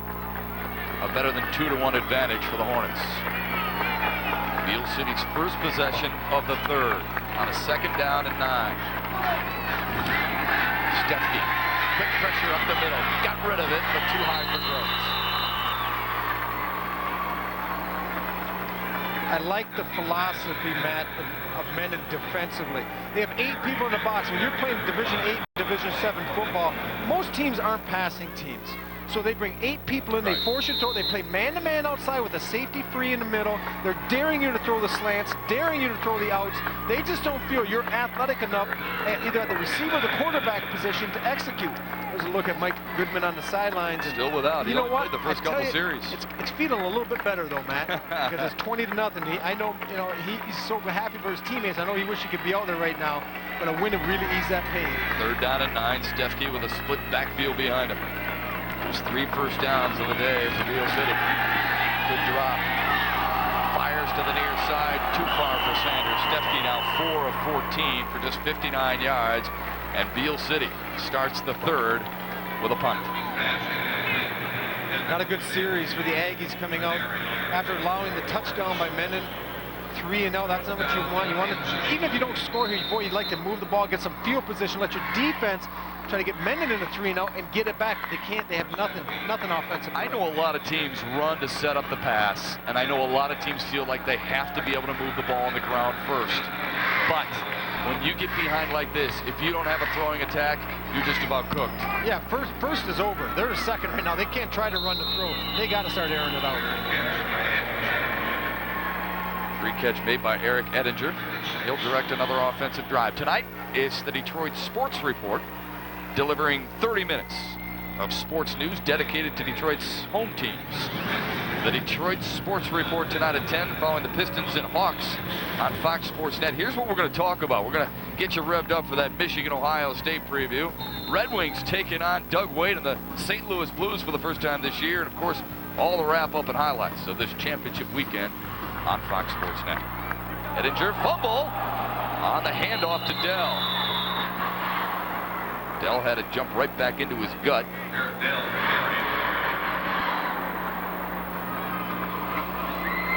Let's take a look once again. They're having a little trouble last couple of series with the ball.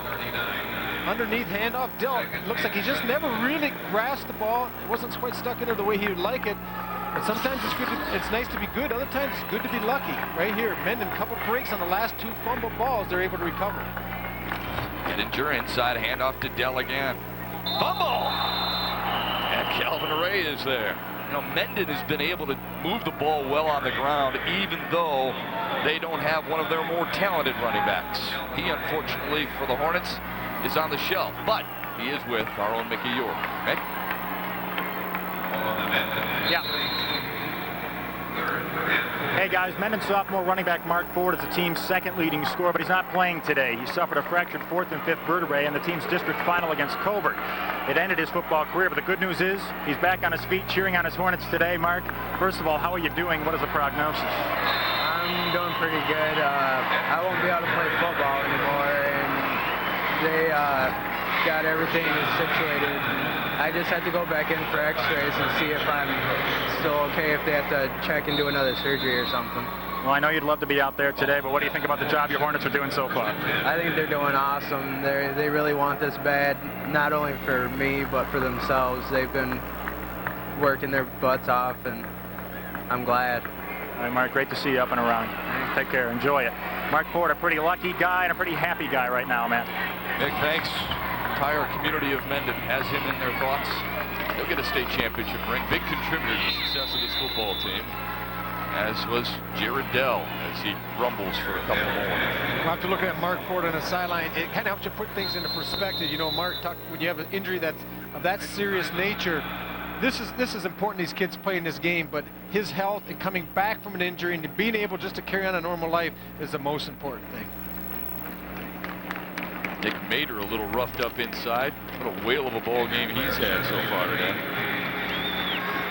He's getting some assistance off the field. Looks like it's his torso area.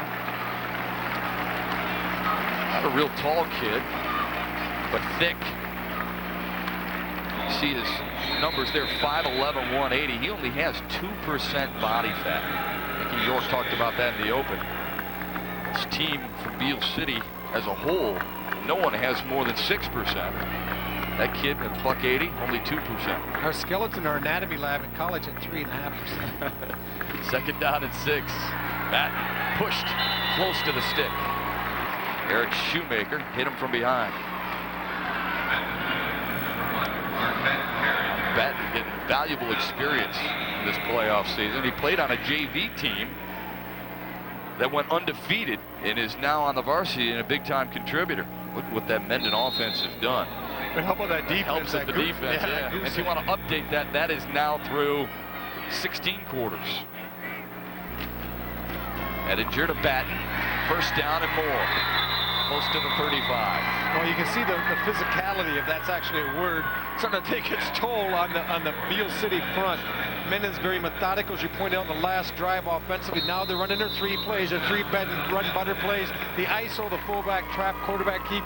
Right now, Coach Schwartz is just kind of rotating through them. Run one here, run one. They're just mixing up, nothing fancy. His offensive line is starting to take control of this game. Mendon perfect on 3rd down conversions so far in the 2nd half. Batten again. Boy, they're just beating him up inside, Ralph. Nothing fancy. It's football. We try to make it complicated because it validates our jobs as announcers, but it's pretty much blocking and tackling and running hard. And right now, Mendon's doing all 3 aspects pretty well. Clock continues to run. Mendon has had the ball the entire 3rd quarter except for 3 Beal City plays. Ball control offense for the Hornets. Batten again, left side. Something you just said. Batten again, left side. Are they working the left side? And we're just looking at the chart here. I see Adam Harrison, number 66, Zach Radke, 78, and Scott Schimmel, the tight end. They're a left-handed football team now. Coach didn't tell me that when I interviewed him, but I would imagine if you watch this film, Matt, about 80 to 90% of the running plays have been to the left side of the line. You know, you got some horses, you might as well hook them up and let them pull you around, and that's what they're doing right now. Good job of the Mendon offense. It's a 3rd down and 3. They are, again, 3 for 3 in the 2nd half on 3rd down conversions. it on the ground, Ray this time, and he stumbles past the chains to move him again.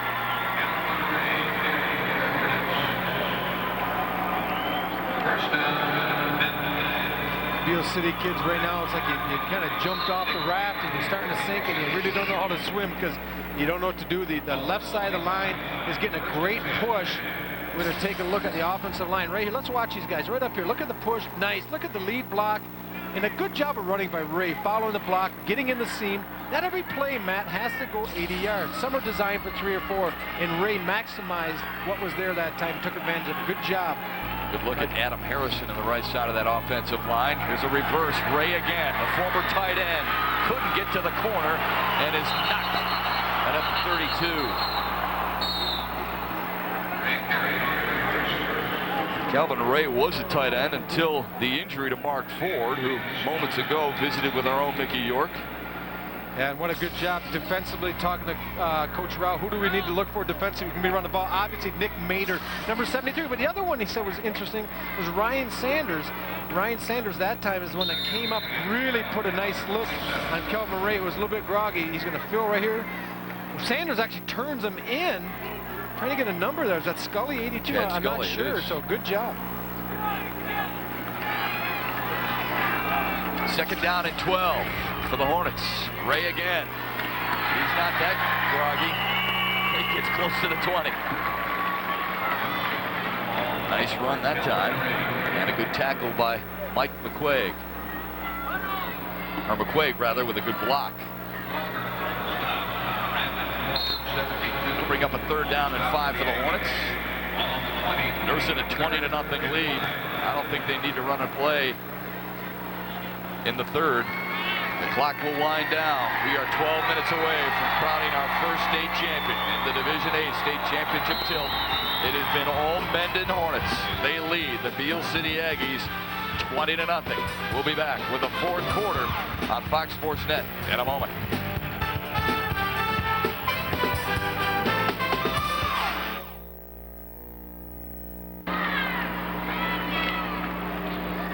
Well, John Schwartz, the head coach of Mendon, told our own Mickey York at halftime he didn't think 14 points would be enough. He has 6 more and looking for more as we start the fourth. Pat covering up the football well. Close to a first down, but he will be short. On the carry for Mendon. Eric Schumacher with the tackle. With the third quarter time of possession, that was one Beal City possession, 3 and out. Mendon has controlled it the entire second half. Well, that's their MO, Matt. They play stingy defense the entire game, very physical, and that takes its toll, especially at this level. A lot of kids go both ways, and they come back with a methodical offense, nothing fancy, and they just pound you. They are pounding him on the ground as well. On a 4th and 2, I don't believe they got it. Mendon with 103 total yards so far in the second half. Beal City, uno. Well, if Beal City's got any opportunity to make a last-ditch effort to get back into this game, they just started it right there with a good stop. They stopped Jared Dell on a 4th down and short. Good defensive stop. The problem is with that, Matt, that Mendon did eat so much time, as you were just pointing out. Right now, it puts you in a must-pass situation. They just can't afford to run the ball unless they're doing it as a mix-up, just a change them. If they start completing a couple passes, then you can slip the draw in there. And Dan Stefke has struggled through the air. Just 4 completions in 14 attempts out of the split backfield. I haven't talked much about Charlie Gross. We did in the open, and rightfully so. When you gain over 1,500 yards and 14 touchdowns on the ground, you want to talk about a guy who is that much of an influence on your offensive football team, but he has been unable to get on track here today. And we talked about Charlie having really to lead this team offensively. And I don't care what type of running back you are, if there's no room to run initially to get you going, there's nothing you can do, and there really hasn't been any space for Charlie to make anything happen. Now he splits wide left. Ryan Sanders is the lone setback on a 2nd down and 7. They got it to Thielen on the far side, trying to weave his way through some blockers and defenders, and didn't find a whole lot of space either. Jared Dell, the first one to bring him down. Bring up 3rd down and 6 for Beal City. Well, that's the bubble screen where you have the inside guy. He's going to just, right here, he's going to drop back. The ball is almost a lateral, real close. But this time, Mendon has seen it once, Matt. They saw it early on in the game. The defensive backs did not allow themselves to be blocked. When they saw their little one-step drop, they came flying up. No blocks, no gain. 3rd down and 6 on the 19.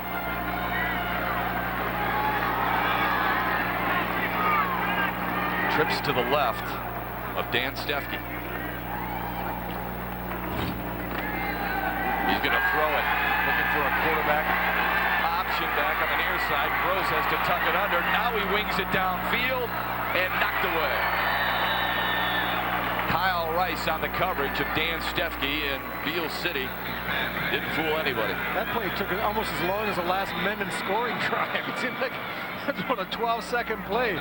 He ran the pitch pass out of trips formation right here. They're going to toss it. He's going to come out here. But look at everyone's covered down the field. Well, that's a messy-looking telester there.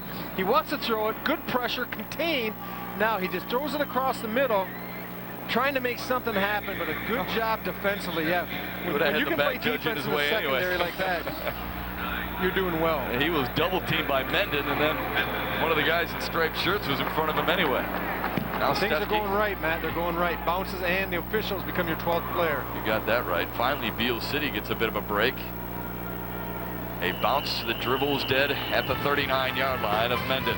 But the Hornets looking for more, already in control with 9 and change to go.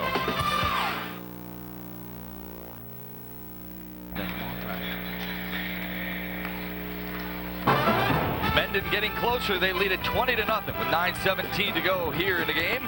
A reminder that our next MHSAA football final is the Division II title tilt between Denison and Clinton Township, Chippewa Valley. It comes your way today at 1, only here on Fox Sports Net.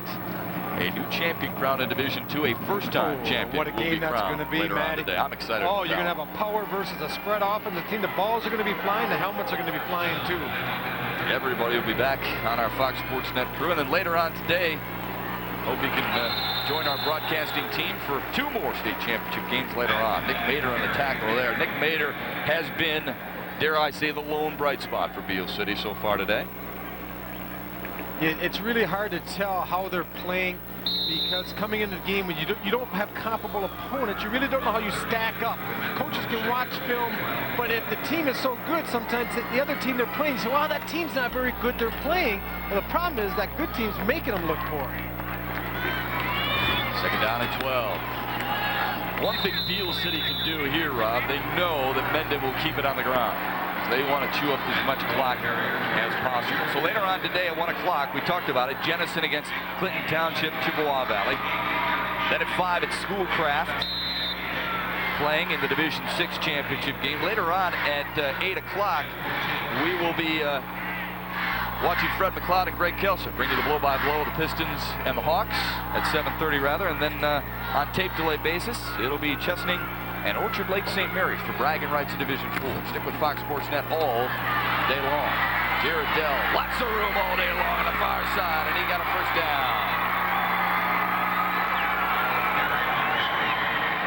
Ryan Schaefer knocked him out of bounds on the far sideline. Well, you get that corner, Rob, and they get a lot of daylight because of the speed from Mendon. Well, what makes this play is not only the speed of Jared Dell, but the play calling. They've been pounding you inside with the quarterback keep, the fullback trap, and then you know what? That opens things up, Matt, outside. Everyone starts squeezing in. You run the toss, and Jared Dell does the rest. That's a junior, by the way. You know, looking back at defensively, I hate to jump ship right here, but going back to Mendon's side of the ball, Moats, fine job. That's a freshman playing their number 37 defensively, so it's just incredible how they can plug young people in this Mendon program and have them succeed. Batten on the far side.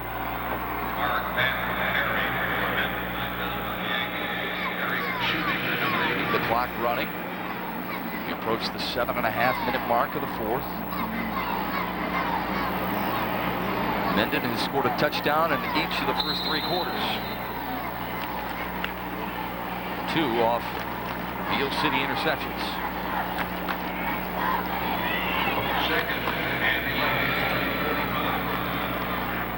On a 2nd down and 11 for the Hornets. Batten again. Close to midfield. Two pretty good teams we have here today, man. It's pretty funny since neither of them won their league this year. Yeah. Isn't that ironic? But tomorrow we're going to get a chance to see the two teams that did win each of their leagues. Schoolcraft defeated Mendon and won the league there, and they're in the Division 6 championship game, ironically playing the team that beat Beal City, McBain, who is also in the Division 6 championship game. Yeah, both these teams finished second in their conference. The Aggies in the Highland Conference, Mendon in the St. Joseph Valley. That's what Rob was alluding to. Both aren't afraid to play the tough schools in higher divisions. Jared Dell with his 15th carry, now over 75 yards on the day. And that surprises me that Jared Dell has put up those type of numbers. It seems like most of the plays he's been running into the line, that fullback trap, and coming up empty. But because of the ball control offense they've had, they've been able to slip him on those tosses every now and then and pop a few inside. So good job staying with the game plan, and having a lead always makes that possible for a coach. 4th down and 3. They will try and convert at the 46-yard line. Beal City nearly jumped. And now Mendon calls a timeout. 5:51 left to go in this one. Eric Ettinger and Mendon have put enough points on the board, and their defense has been solid. That's why they're in control. Mendon with a lot to cheer about. Their club leads Beal City 20-0 with under 6 minutes to go in the final quarter. Mendon will punt for the first time in the second half. Eric Ettinger, who averages 37 yards per kick, puts a left foot into it, fielded at the 10. Charlie Gross, where are his blockers?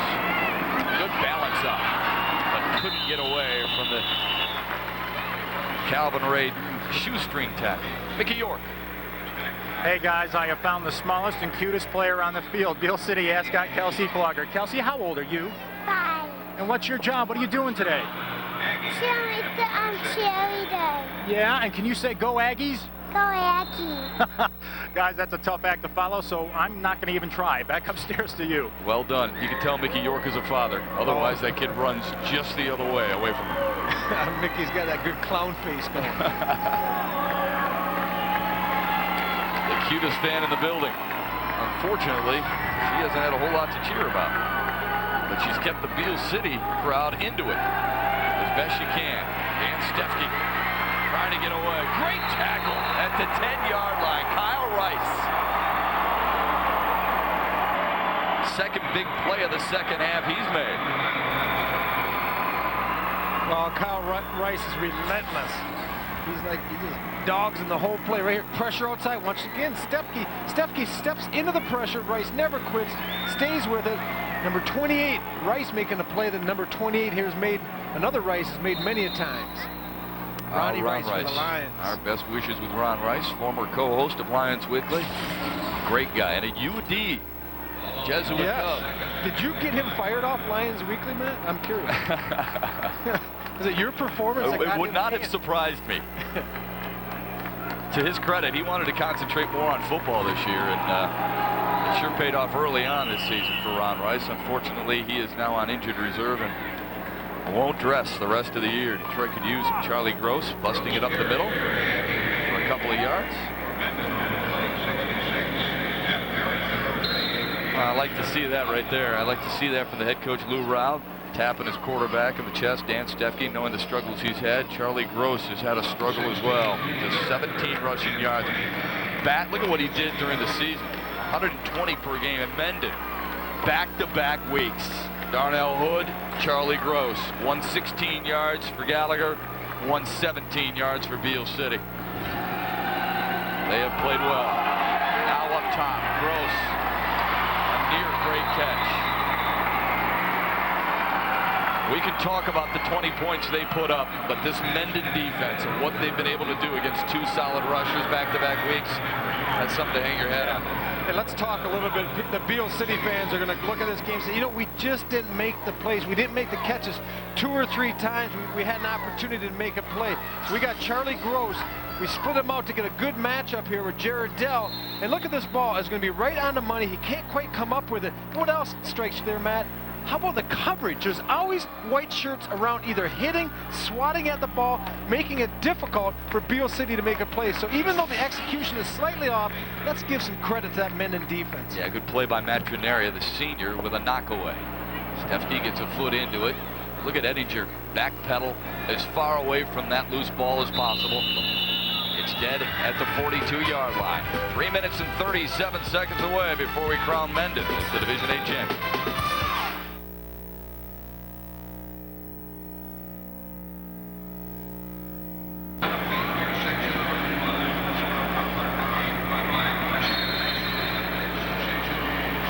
Mendon is just 3 minutes and 37 seconds away from their 6th state championship, their 2nd in Division 8, and their 2nd in 3 years. They keep it on the ground, and why not? Mark Batten has had a whale of a game, and Beal City tackles the football. Charlie Gross stripped it and picks it up for Beal City. Smart player right there. Yeah, smart play. And sometimes you get caught trying to do too much. Batting the tailback this time. Extra effort's going to cost him here. Look at him driving up, stays in the hole nice. He keeps fighting. Gross comes in from the side and says, I will take that. And he grabs the football, and that's a fumble. Batten wasn't down. He was still driving the legs. His momentum was going. Officials right on the spot. Great job. Charlie Gross, you gotta like the young man. You know, he's looked upon to carry the offense. It's just not there for his team today, but he's still playing hard on the defensive side of the ball. This is just the 10th play in the second half Beal City has run. They are -6 total offense. Stefke steps up, fires. Thielen steps in front and nearly caught it in front of Calvin Ray. Beal City coming out in a spread offense with twins to the right, twins to the left. And I'm going to go out on a limb here and say I don't think they do this a lot spread. This is a team that runs the ball effectively for almost 300 yards a game. Thielen does a nice job trying to come back on the ball and make a play. But once again, look at the white shirts, Matt. Every time the ball is in the air to a Beal City receiver, it's being contested by the Mendon defense. They will spread out 4 wide receivers out of the shotgun for Dan Stefke. Rolling out of the pocket. Coming back to the play is Thielen, and a good grab there at the 35. Norm Cup on the coverage for Mendon. The Beal City receivers, although they do not throw the ball a lot, are fundamentally coached pretty well. Their fundamentals are good, Matt. That time Thielen working down the field at about 15, 20 yards on a comeback. Nothing was there. As he sees Stefke scrambling, he works back to his quarterback. Nice throw. Gives him an opportunity to pick up the first down and move the chains. That's a good point. 3rd down and 1. It's 4 down territory anyway. Stefke again. Quick slant, couldn't hit it.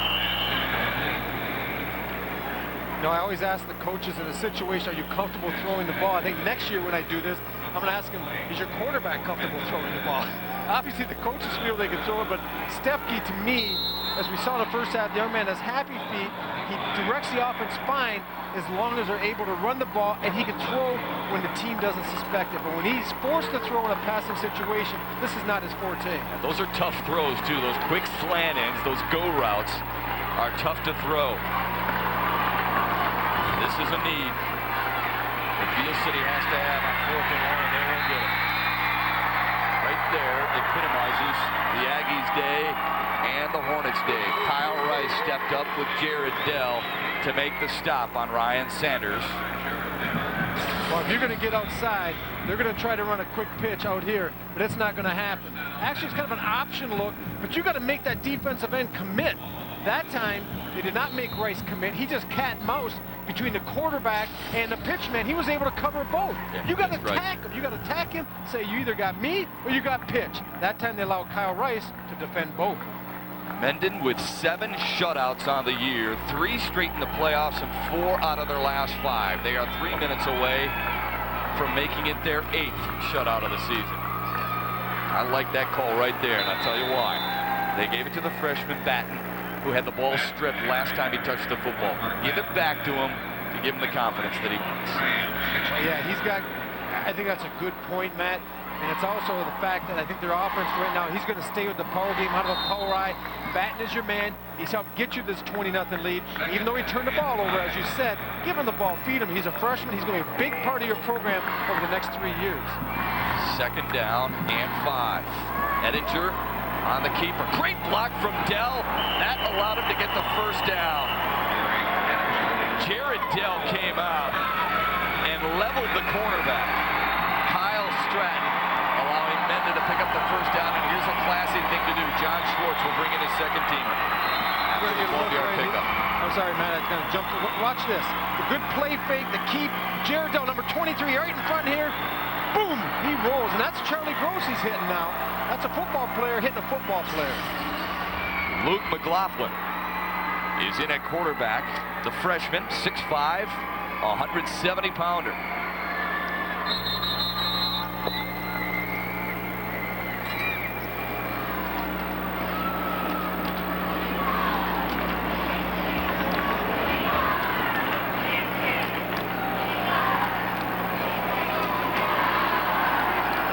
There might have had too many men on the field.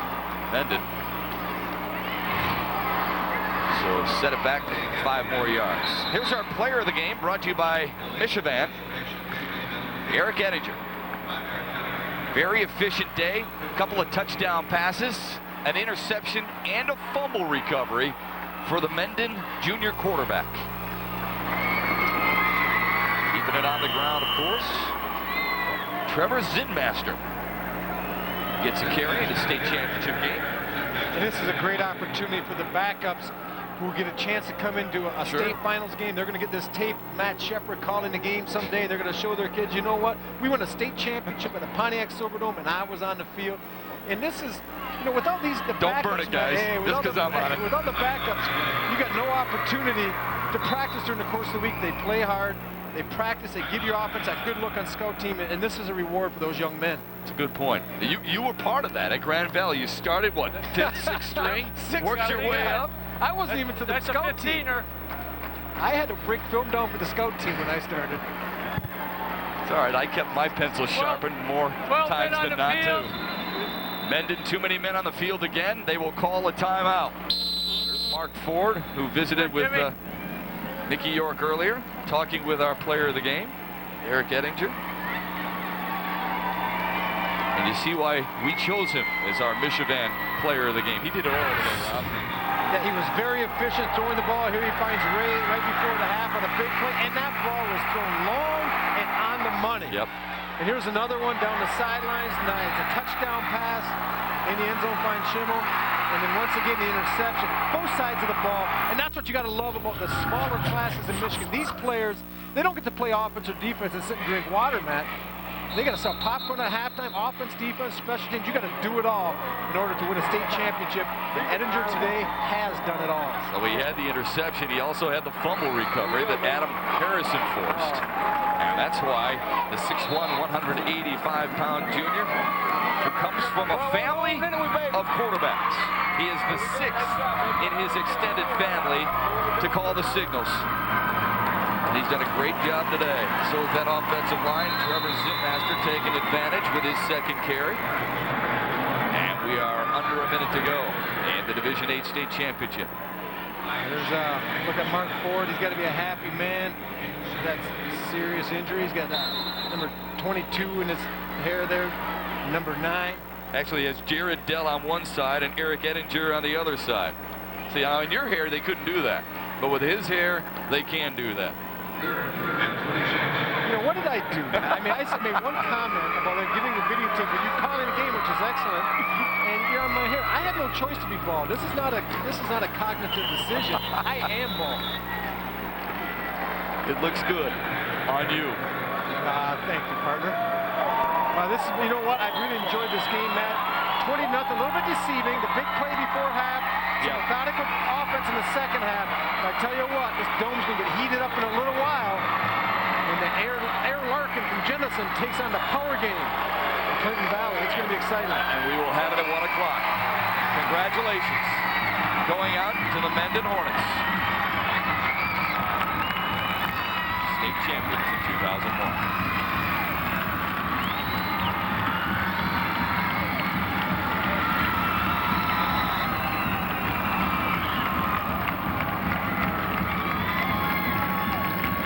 8th state finals appearance. The Mendon Hornets claim their 6th state championship. They beat Beal City 20-0. And John Schwartz has himself now 5 state titles in his own personal trophy case. It was the defense that got the job done. They forced turnover after turnover, and the offense took over from there. They score a touchdown in each of the first 3 quarters and win it handily.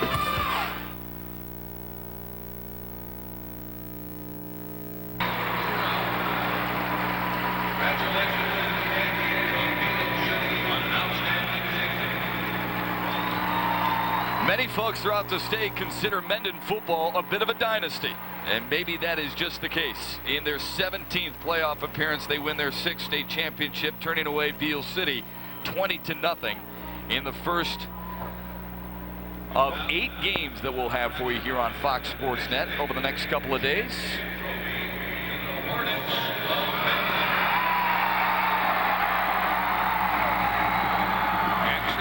The championship trophy, Coach John Schwartz.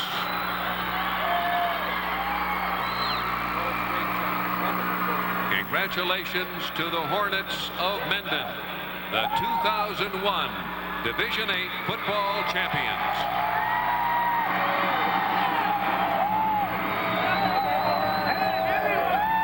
John Schwartz is used to that. I'm sure his right arm gets a little tired at times after hoisting another trophy. Well, that's weight training you get used to and you enjoy when you get to put that above your head. But let's talk a little bit. Let's look back on this game.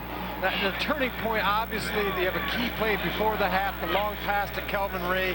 It's a 7-0 ball game. Beal City, at that time, defensively was holding their own against the Mendon offense. Offensively, they were struggling, Matt. There's no secret to that. They weren't moving the ball in the first half, but they were still in the ball game. But that can just be just breaks your heart. I mean, you go in 7-0, all of a sudden it's 14-0. You lose the momentum that you had, and it's a long road home against a defense like this when you're trailing 14-0. Hard to believe that this team actually lost 2 games during the season after the way their defense played, giving up just 4 points per game during the regular season and playoffs. Now 8 shutouts on the season, 4 straight in the playoffs. That is quite a run. That's almost unprecedented when you don't allow touchdowns in the playoffs. But Mendon has done this in the past, a great defensive team. Well, they were pretty good offensively, and our player of the game is now with Mickey York. Mick? All right, guys, our player of the game, Eric, let me be the first to ask the obvious question. How's this feel? Oh, this is awesome. Everybody in my family's won one, and I'm just the next one. This is awesome, unreal. I've been dreaming since 1st grade. You play on both sides of the ball. You guys got it done on both sides of the ball. First of all, talk about the defense. Another shutout. Defense wins championships, and if they ain't going to score, they ain't going to win. We knew we had to bring it home. 2 touchdown passes today, but I thought that one just before the half was the one that kind of killed them. You get that sense, too, going to the locker room? Yep. I think that put the icing on the cake. It felt we were good. All right, Eric, congratulations. Go enjoy it. Thanks. Guys, guess what? He's just a junior. He could be back here next year, back upstairs to you. You are correct, Big. Thank you very much. That 59-yard touchdown pass, and Mendon rolls from there 20-0. Our next game is the Division II final between Jenison and Clinton Township, Chippewa Valley. It comes your way at 1 o'clock this afternoon. For my partner, Rob Rubik, and Mickey York, my name is Matt Shepard saying so long from the Pontiac Silverdome with the final score of the Division VIII title game was Mendon 20, Beal City nothing. You've been watching the high school state championships on Fox Sports Net. Now, stay tuned for You Gotta See This. It is coming your way, and then come right back here, 1 o'clock. It is the Division II state title. We hope to see you then. Hope you enjoyed the coverage of the Division VIII state championship. You Gotta See This. Coming your way next.